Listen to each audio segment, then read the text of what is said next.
하나님이 직접 만드신 기관은 가정과 교회밖에 없습니다. 그래서 가정과 교회는 비슷한 점이 아주 많습니다. 왜냐하면 설립자가 같은 분이기 때문입니다. 오늘 말씀 22절에 여호와 하나님이 아담에게서 취한 그 갈빗대로 여자를 만드시고 그를 아담에게로 이끌어 오시니 아담과 하와를 짝지어 부부가 되게 하신 분이 하나님이심을 밝히고 있습니다. 마태복음 16장 18절에는 또 내가 네게 이르노니 너는 베드로라 내가 이 반석 위에 내 교회를 세우리니, 교회를 세우신 분도 예수님이시고 그 교회 주인도 주님이심을 밝히고 있습니다. 가정과 교회의 공통점이 무엇이겠습니까? 첫째는 주인이 하나님이시라고 하는 것입니다. 가정을 세운 분도 하나님, 교회를 세운 분도 하나님. 그래서 가정의 주인도 하나님이시고 교회의 주인도 하나님이시다. 이제 그런 것을 우리가 알 수 있습니다. 우리는 먼저 교회의 주인이 하나님이심을 분명히 믿고 고백할 수 있어야 되겠습니다. 한국의 많은 교회들이 병들어가는 가장 중요한 이유는 그들이 교회의 주인이 하나님이란 사실을 깨닫지 못하기 때문입니다. 교회의 주인이 목사인 줄로 아는 사람들도 있습니다. 주로 개척해서 교회를 성장시킨 목사들이 이 착각에 많이 빠져 있습니다. 내가 개척해서 내가 성장시킨 교회니까 내 마음대로 해도 된다는 생각에 일당 독재식으로 교회를 운영하는 사람들도 없지 않아 있습니다. 교회 개척은 하나님이 하신 것입니다. 목사는 거기에 쓰임받은 사람일 뿐입니다. 교회 성장도 하나님이 하신 것이고 모든 성도는 그 하나님의 거룩하신 일에 쓰임을 받았을 뿐입니다. 목사가 개척을 했어도 그 교회의 주인은 하나님이시고 목사는 그 하나님을 섬기는 종에 불과하다. 우리가 늘 이것을 잊어서는 안 되는 것입니다. 둘째는 교회의 주인이 장로들인 줄 아는 사람들이 있습니다. 한국교회 많은 장로들이 이 착각에 빠져 있습니다. 그들이 말하기를 대한예수교 장로교회라고 하지 않느냐. 그러니 장로가 주인이다. 이런 말도 안 되는 소리를 하고 있습니다. 장로교회라는 말은 장로가 교회의 주인이란 말이 아니라 성도들이 교회 대표를 뽑아서 그 대표가 목사들과 같이 협의해서 하나님의 일을 해나가는 가장 민주적인 방식의 교회를 장로교회라고 그렇게 말하는 것입니다. 또 장로들은 교인의 대표니까 교인의 주인이라고 할 수 있지 않느냐, 그런 사람도 있습니다. 그러면 국민의 대표로 뽑은 사람들이 국회의원인데 국회의원이 대한민국의 주인입니까? 장로는 교회 중요한 문제를 하나님이 뜻대로 결정해달라고 교인이 뽑아놓은 사람들입니다. 그래서 장로들은 항상 자기 마음대로 교회를 운영하면 안 되는 것입니다. 어떻게 하는 것이 하나님이 기뻐하시는 일일까? 어떻게 하는 것이 하나님이 원하시는 뜻일까? 하나님께 묻고 또 물어서 결정하고 시행해야 하는 것입니다. 지금 우리 노예 안에 많은 교회들이 큰 병을 앓고 있습니다. 교인들끼리 싸워서 교회가 엉망진창이 되어가고 있습니다. 한 3년 전에 1000명이 넘던 교회가 지금 200명으로 줄었다고 합니다. 어떤 교회는 몇 주 전에 예배 때 경찰을 불렀다고 그래요. 대부분 장로들이 주님의 뜻을 구하지 않고 자기들 마음대로 하다가 생긴 분란들입니다. 교회 주인은 장로들이 아닌 하나님이란 사실을 우리는 잊지 말아야 합니다. 어떤 교회는 교인들이 교인의 주인이라고 주장하는 사람들도 있습니다. 얼핏 생각하면 맞는 말같이 들립니다. 나라의 주인이 국민이듯이 교회의 주인은 교인이 아니냐, 그런 논리입니다. 그러나 그렇지 않습니다. 나라는 국민이 세웠지만 교회는 하나님이 세우신 것입니다. 성도는 그 교회에 하나님이 불러주셔서 교인이 된 것뿐입니다. 왜 불러주셨을까요? 하나님을 섬기고 이웃을 섬기고 세상을 섬기며 살라고 우리를 불러주신 것입니다. 그러므로 교회는 교회 주인이 아니라 섬기라고 불러주신 봉사자들임을 우리가 알아야 합니다. 교회가 교회다운 교회가 되려면 제일 먼저 교인의 주인이 누구인지를 똑바로 알고 교회를 다녀야 건강한 믿음을 가질 수 있고 그 교회는 아름답게 성장하고 교인들은 행복하게 신앙생활을 할 수 있게 되는 것입니다. 가정도 마찬가지입니다. 가정이 행복해지려면 제일 먼저 가정의 주인이 누구인지를 똑똑히 알아야 한다고 하는 것입니다. 가정의 주인이 누구인지를 분명히 하고 출발할 때 그 가정이 비로소 행복할 수가 있다고 하는 것입니다. 우리 한국 사람들은 가부장적인 문화에 젖어서 가정의 주인이 남편이고 아버지라고 생각하는 사람들이 의외로 많습니다.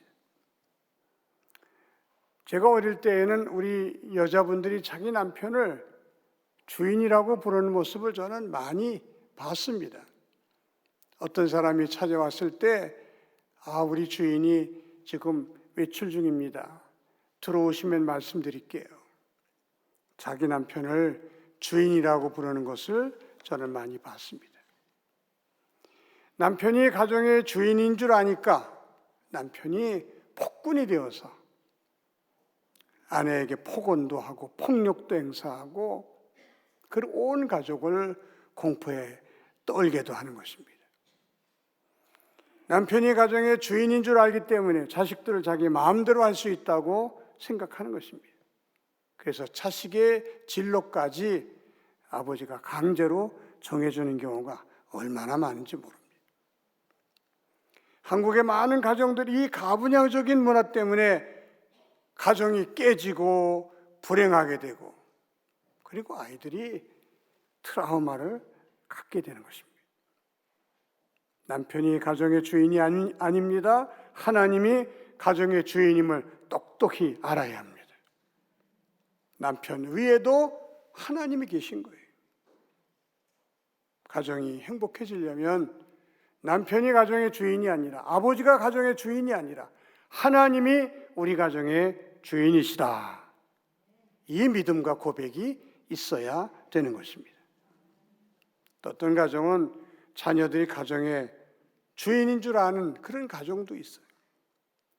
요즘 하나님은 둘을 낳기 때문에 자녀들을 너무 귀하게 키우다 보니까 모든 것이 자녀 중심으로 돌아갑니다. 어떤 가정은 맞벌이 하면서 번 돈을 자녀들의 사교육하는 데 다 쓰는 부부들이 아주 많이 있습니다. 그 집에서는 자녀들이 상전이고 자녀들이 마치 왕처럼 그렇게 생각합니다. 그래서 부모의 권위는 찾아볼 수가 없는 거예요. 부모가 권위주의에 사로잡히면 안 되지만 부모가 권위를 잃어버리는 순간 그 아이들은 잘못된 길을 가게 되는 것입니다. 가정이 행복하려면 하나님을 가정의 주인으로 모셔야 되는 것입니다. 원래 가정의 주인은 하나님이셨어요.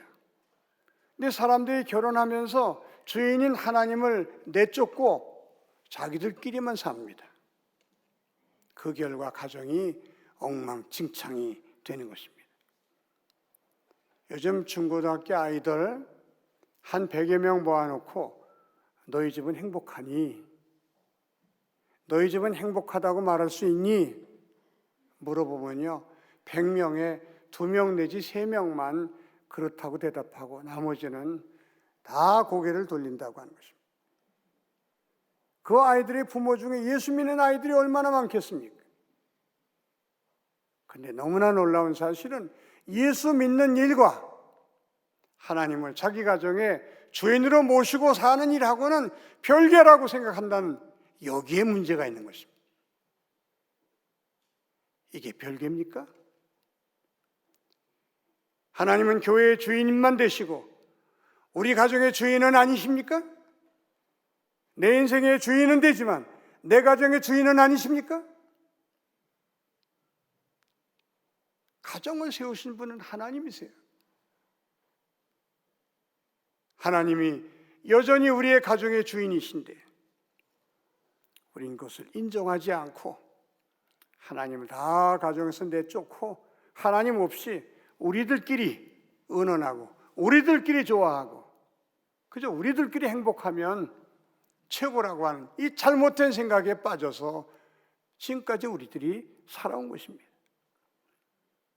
그래서 때로는 행복해야 할 가정이 불행의 근원지가 되고 잘 자라야 할 아이들이 삐뚤어 나가고 가정이 말할 수 없는 상처를 주고받으면서 살아가게 되는 것입니다. 행복하려면 하나님을 가정의 주인으로 모실 수 있기를 바랍니다. 가정 예배는 우리 가정의 주인이 하나님이십니다라는 것을 고백하는 시간이에요. 가정 예배를 드리면 하나님이 은혜 주시고 복 주시고 함께 하신다. 그래서 가정 예배를 드리자. 그게 아닙니다. 우리 가정의 주인은 하나님이십니다 하고 신앙 고백으로 예배를 드리면 하나님이 기뻐하시며 우리 가정에 은혜 주시고 복 주시고 함께해 주시는 것입니다. 잠깐 기도하는 식사 기도는 이 음식도 하나님이 우리에게 선물로 주신 것입니다 라는 신앙 고백이에요. 정말 가정이 행복해지려면 하나님을 가정의 주인으로 모시고 살아갈 때 행복도 따라오는 줄로 믿으시기 바랍니다. 가정과 교회의 공통점 두 번째는 운영 원리가 똑같다고 하는 것입니다.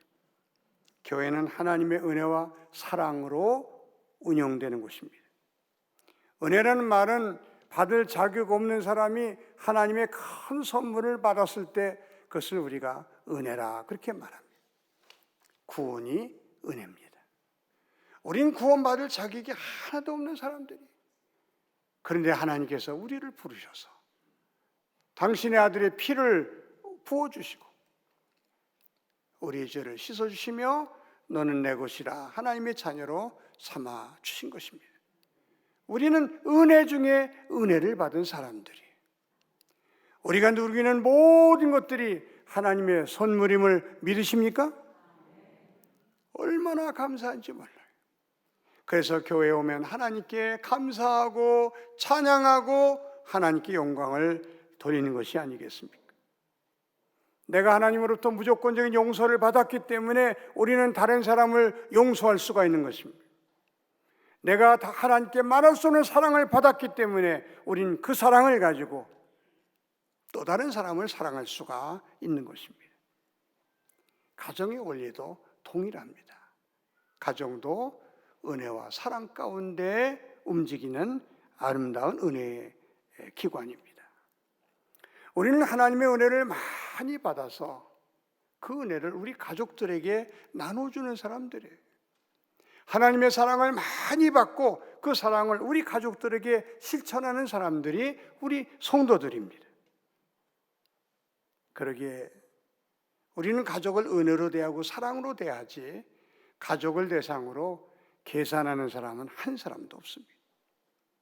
자녀를 기르면서 대학 보낼 때 얼마 들었는지 꼬박꼬박 다 적어놓고 그걸 언제가 내가 갚아야지 그렇게 생각하는 부모는 한 사람도 없어요. 나는 부모님께 많은 사랑을 받았다. 나는 부모님께 많은 빚을 졌다.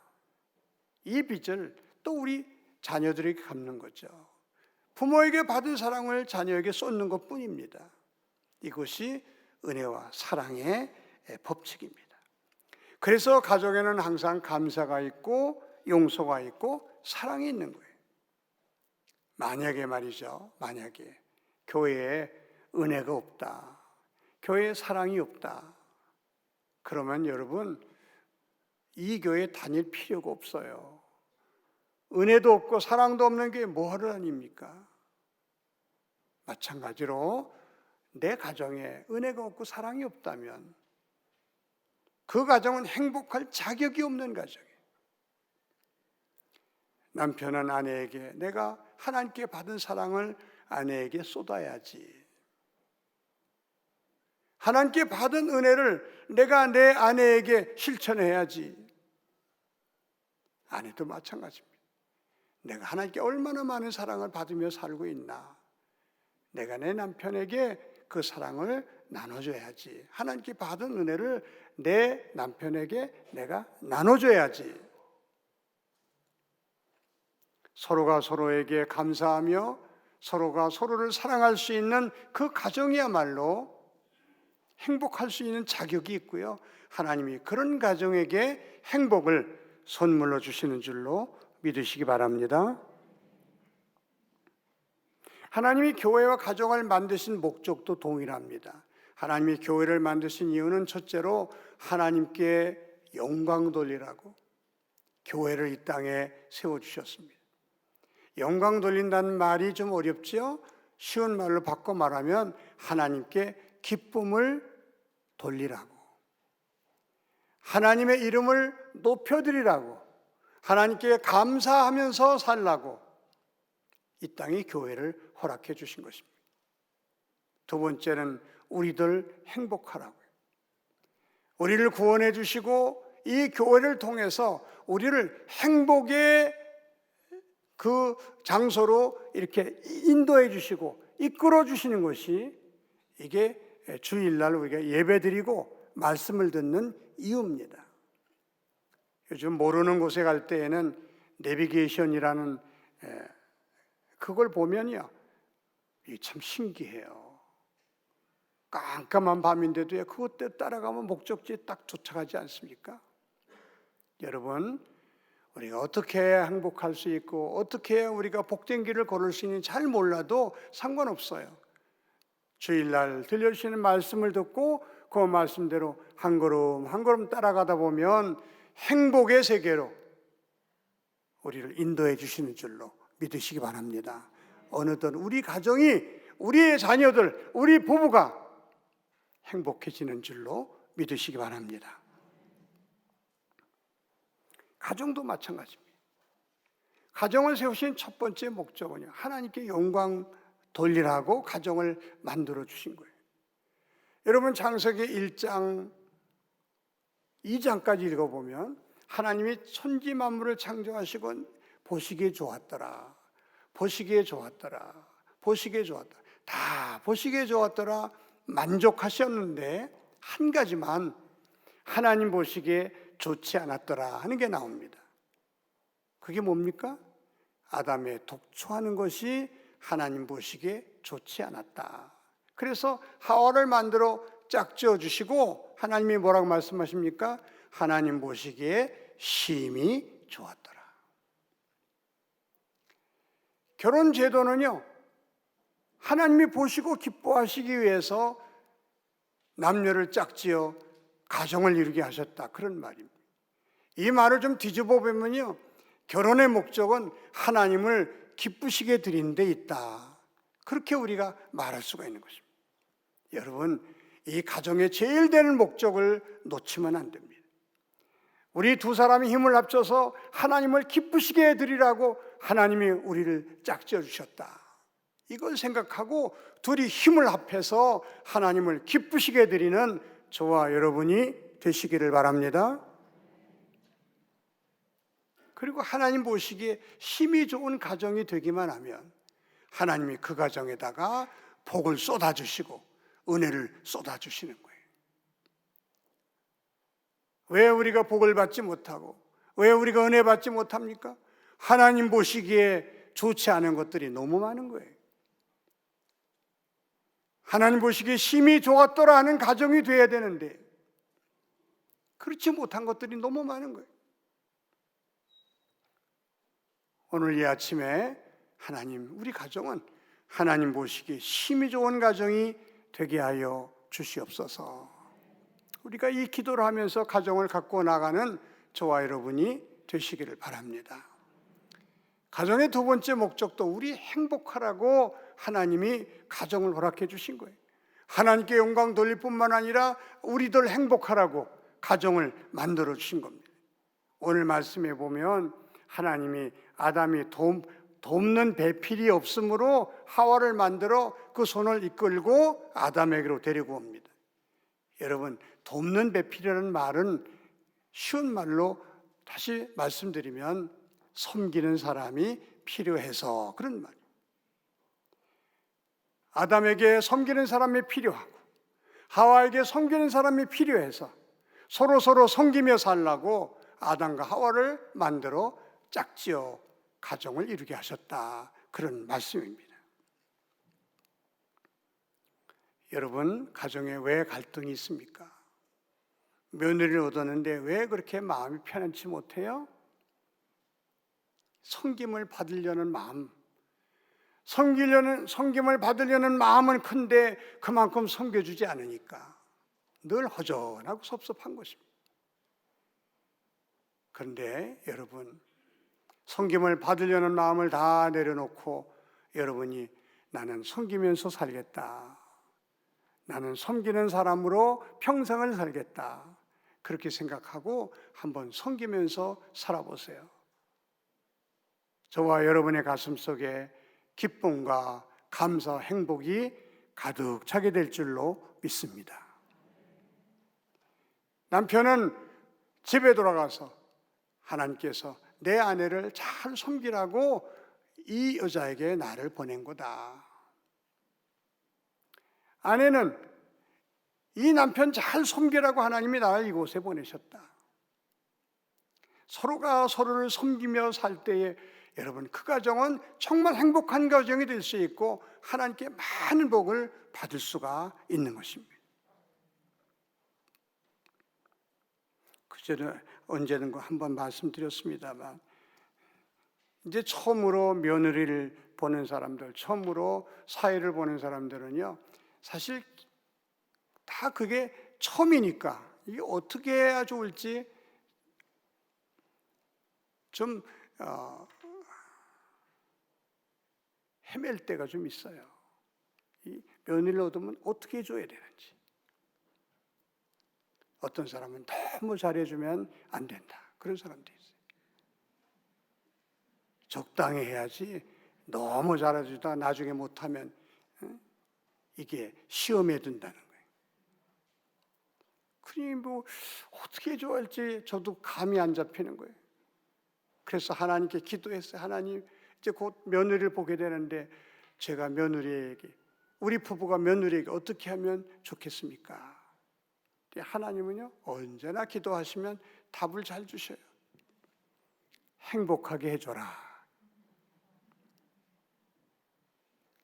며느리 행복하게 해주라는 거예요. 그래서 할 수 있으면 며느리 행복하게 주려고, 웃게 해주려고. 그랬더니 얼마나 지금은 저나 며느리나 우리 집사람이 행복한지 몰라. 여러분, 우리가 섬길 때에 하나님이 행복을 선물로 주시는 줄로 믿으시기 바랍니다. 왜 남편과 아내를 짝지어 부부가 되게 하셨나? 돕는 배필 삼으려고. 돕는 배필이라는 말은요, 섬기는 사람이란 뜻이에요. 서로가 서로를 섬기면서 살 때에 그 가정은 가장 행복해질 수 있다, 이렇게 우리에게 말씀해 주신 것입니다. 아무쪼록 가정의 주인을 하나님으로 고백하시고 교회에서 받은 은혜, 교회에서 우리가 받은 사랑 가족들에게 쏟으시면서 서로 섬기면서 살아가는 행복한 저와 여러분 되시기를 주님의 이름으로 축원합니다. 기도드리겠습니다. 하나님 아버지, 감사합니다. 행복하라고 우리에게 가정을 주셨는데 우리가 가정을 잘 섬기지 못해서 때로는 서로 상처를 주고받고 또는 눈물 흘리는 그런 잘못된 삶을 살 때가 많이 있었습니다. 용서하여 주시옵시고 이제라도 하나님을 가정의 주인으로 고백하며 하나님이 우리에게 베푸신 그 은혜, 그 사랑으로 가족을 섬기고 가족을 사랑함으로 우리의 가정이 정말 행복한 가정, 하나님이 마음껏 축복하실 수 있는 가정이 되게 하여 주시옵소서. 예수님의 이름으로 기도하옵나이다. 아멘.